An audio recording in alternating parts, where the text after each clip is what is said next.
എന്നാൽ ഈ പ്രഭാകരൻ വീരേന്ദ്രൻ തന്നെയാ അല്ല നായരെ? ശരിയാ. ജീവിതകാലം മുഴുവൻ ഒരു സ്റ്റെപ്പിനെയും കൊണ്ട് കടക്കാന്ന് വെച്ചാ ചില്ലവൻ കളിയാണ്. പെണ്ണുമണിയൻ പ്രഭാകരനെ പരാജയപ്പെടുത്തുക. അടിച്ചു പൊളിക്കണം.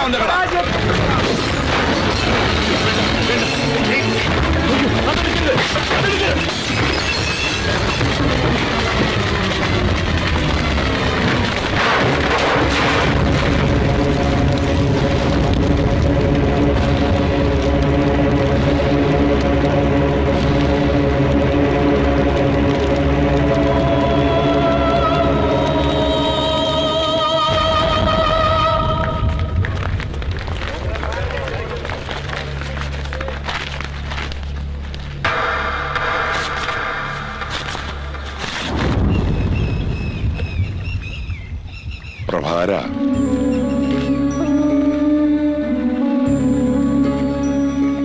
ഒരാഴ്ചത്തെ പരോളിന് വന്നതാ. അപ്പോഴാ തന്റെ കഥകളൊക്കെ അറിഞ്ഞത്. അക്ഷരം കൂട്ടി പറഞ്ഞ നാളല്ലേ. ഇനി മാഷിന്റെ പഴി കൂടിയേ കേൾക്കേണ്ടതുള്ളൂ. എനിക്ക് വേണ്ടി കുറ്റമേറ്റെടുത്ത് ജയിലിൽ പോയത് വെറുതെ മാഷെ. ഏൽപ്പിച്ചതൊന്നും പൂർത്തിയാക്കാൻ എനിക്ക് കഴിഞ്ഞില്ല.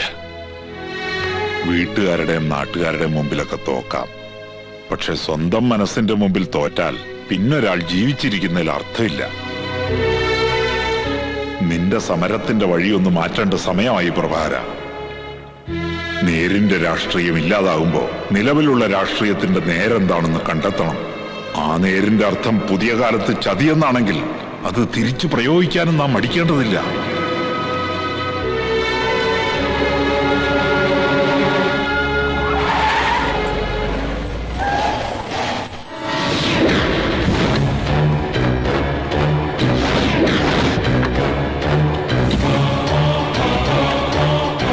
അതെ രാമകൃഷ്ണൻ, മൈക്കിൾ.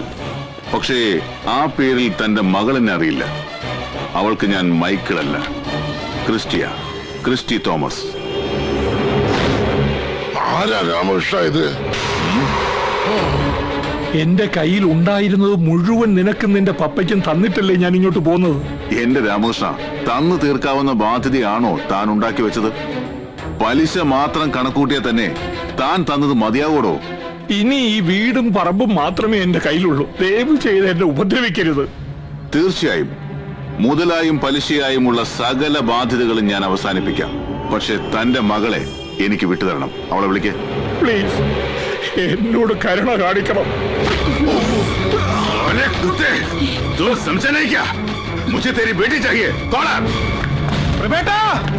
പ്രഭേട്ടാ, ആ ക്രിസ്റ്റിയില്ലേ, അവൻ രഞ്ജിനിയെ കൊണ്ടുവന്നു പറഞ്ഞ തറവാട്ടിലേക്ക് കുറെ ആൾക്കാരുമായിട്ട് പോയിട്ടുണ്ട്.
വെട്ടുപലിശയ്ക്ക് കാശെടുത്തിട്ട് മക്കളുടെ സ്കൂൾ ഫീസ് അടക്കുകയും അമ്മയ്ക്ക് കുഴമ്പ് മേടിക്കുകയും ചെയ്യുന്നവരാ നമ്മൾ മലയാളികള്. കെണിയാണെന്നറിഞ്ഞിട്ട് നിന്നെ പോലുള്ളവർക്ക് തലവെച്ച് തരുന്നതേ വേറെ ഗതിയില്ലാത്തതുകൊണ്ടാ. അത് തിരിച്ചു വേണമെന്ന് വാശി പിടിക്കുന്നത് കഷ്ടല്ലേ മക്കളെ? അതുകൊണ്ട് പോയത് പോയിന്ന് കരുതി മോൻ ചെല്ല്. ഓടാ.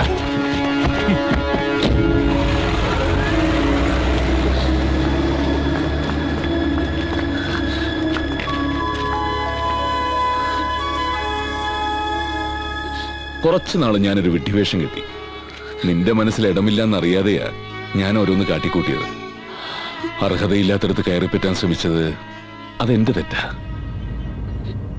പ്രഭേ,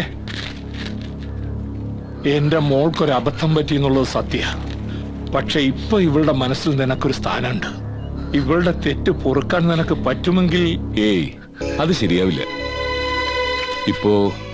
ഇപ്പൊ നിന്റെ മനസ്സിൽ ക്രിസ്റ്റിയോടുള്ള തീരാത്ത പകയാ. ആ പകയാണ് എന്നോടുള്ള ഇഷ്ടമായിട്ട് മാറിയിരിക്കുന്നത്. കുറച്ചു കാലം കഴിയുമ്പോ നീ ക്രിസ്റ്റിയെ മറക്കും. അപ്പൊരു പക്ഷേ ഞാനാവേണ്ടിയിരുന്നില്ല ഭർത്താവിന്റെ സ്ഥാനത്ത് നിന്നൊരു തോന്നൽ നിനക്കുണ്ടാവും. ആ സമയത്ത് ചിലപ്പോ എനിക്ക് സഹിക്കാൻ കഴിഞ്ഞൊന്നും വരില്ല. നിനക്ക് പറ്റിയ നല്ലൊരാളതാ അച്ഛൻ കണ്ടെത്തി തരും. എട്ടാം വാർഡിലെ തിരഞ്ഞെടുപ്പിൽ കുരിശുപള്ളിക്കൽ അവറാച്ചൻ വിജയിച്ചിരിക്കുന്നു.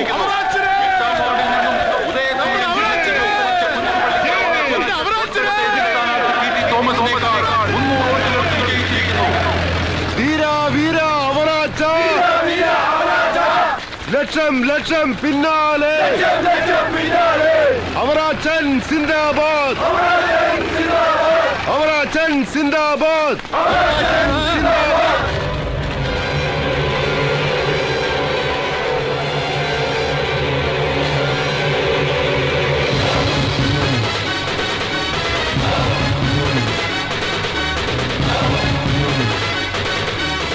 അവനെ അടിച്ചു നിർത്താൻ പറയട്ടെ.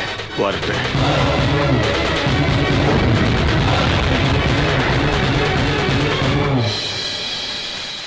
ചാണ്ടി മാല ഇടാനാണ് വന്നത്. അയ്യോ സോറി.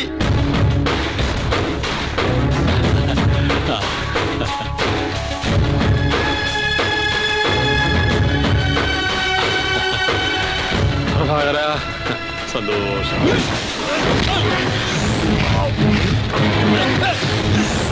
കൊല്ലണായി നായിന്റെ മോനെ. ഒറ്റൊരുത്തിനെടുക്കരുത്. എനിക്ക് നഷ്ടപ്പെടാൻ ഒന്നുമില്ല. പക്ഷേ നിങ്ങളിൽ ഒരാളിനെ തൊടുന്നതിന് മുമ്പ് ഞാനിവന്റെ കഥ കഴിച്ചിരിക്കും. അയ്യോ, ആരും എടുക്കരുത്. എന്നെ വിടു പ്രഭാര. എന്റെ അച്ഛൻ മാത്രമേ ഗാന്ധിയനായിരുന്നുള്ളൂ. മുത്തച്ഛൻ അയ്യന്നയിലെ സുഭാഷ് ചന്ദ്രബോസിന്റെ കൂടെയായിരുന്നു. ഗതികെട്ട പ്രഭാകരൻ അഹിംസ വിടും അവറാച്ച. ആരും വരരുത്. എന്നെ വിടു പ്രഭാര. എല്ലാ കാലത്തും എന്നെ കൊടുക്കാനുള്ള തന്ത്രങ്ങളും മെനഞ്ഞു നടന്നവനാ താൻ. ആ തന്നെ അവസാനിപ്പിക്കേണ്ടത് ഈ ജനങ്ങളുടെ മുമ്പിൽ വെച്ച് തന്നെയാ. എന്നെയും എന്റെ അനുജത്തെയും ചേർത്താ താൻ കഥകൾ മെനഞ്ഞത്. അത് ഈ നാട്ടുകാരെ കൊണ്ട് വിശ്വസിപ്പിക്കാൻ താൻ കളിച്ച നാടകം എന്തായിരുന്നുവെന്ന് ഇവിടെ വെച്ച് പറയണം. വേണ്ട പ്രഭാര, വേണ്ട. ഈ കള്ള നായന്റെ മോനെ എല്ലാത്തിനും കാരണം സത്യം എന്താണെന്ന് തുറന്നു പറയണം. അവനെന്തിനാ ഇയാള് പറയും? പറയടാ. പറയാം. ഈ നുണക്കഥ ഉണ്ടാക്കിയത് ഞാനാ. ആ പെൺകുട്ടിയും പ്രഭാകരനുമായി ഒന്നുമില്ല. സത്യം, സത്യം.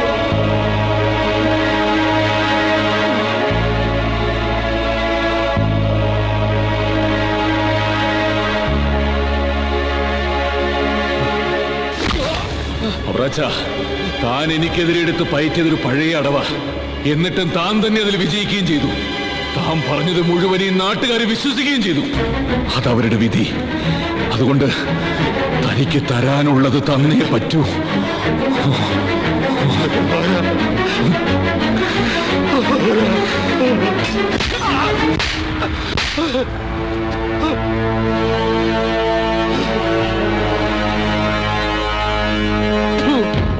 വാടാ. പി കെ പ്രഭാകരൻ സിന്ദാബാദ്. ഇലക്ഷൻ വീണ്ടും നടത്തുക. തെരഞ്ഞെടുപ്പ് ക്യാൻസൽ ചെയ്യുക.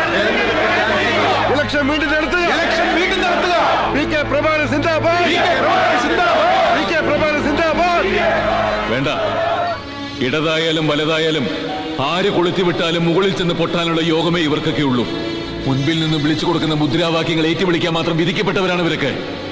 അവരുടെ തെരഞ്ഞെടുക്കപ്പെട്ടവനായിട്ട് എനിക്ക് ഒരു പദവിയിലും എത്തണ്ട. എപ്പോഴും എല്ലാവർക്കും എന്നെ വേണമെന്നുള്ളത് എന്റെ മിഥ്യാധാരണയായിരുന്നു. പ്രഭാകരൻ തോറ്റു. എന്നേക്കുമായിട്ട് തോറ്റു.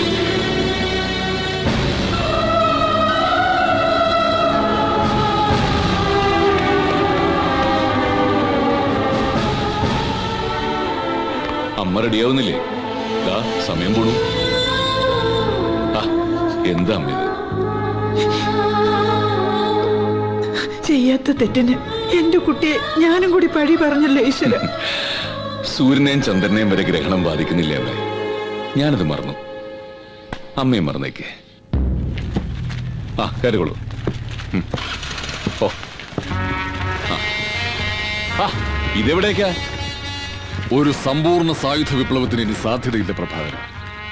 ഞാനൊരു കാലഹരണപ്പെട്ട പുണ്യാളനാണെന്ന് ഇപ്പോഴാണ് എനിക്ക് മനസ്സിലായത്.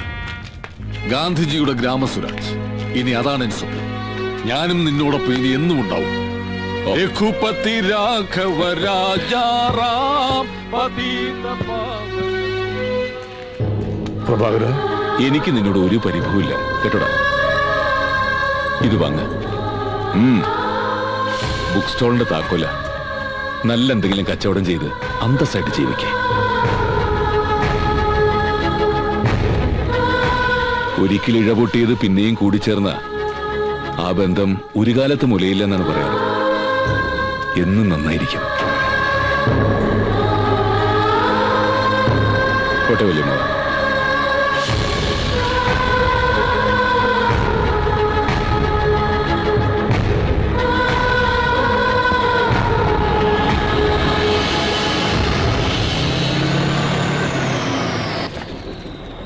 മോൾ ഇത്ര നേരത്തെ ഗാന്ധി മാർഗം സ്വീകരിച്ചോ? ആ ഗാന്ധിയുടെ മാർഗമല്ല അമ്മൂമ്മേ, ദേ ഈ ഗാന്ധിയുടെ.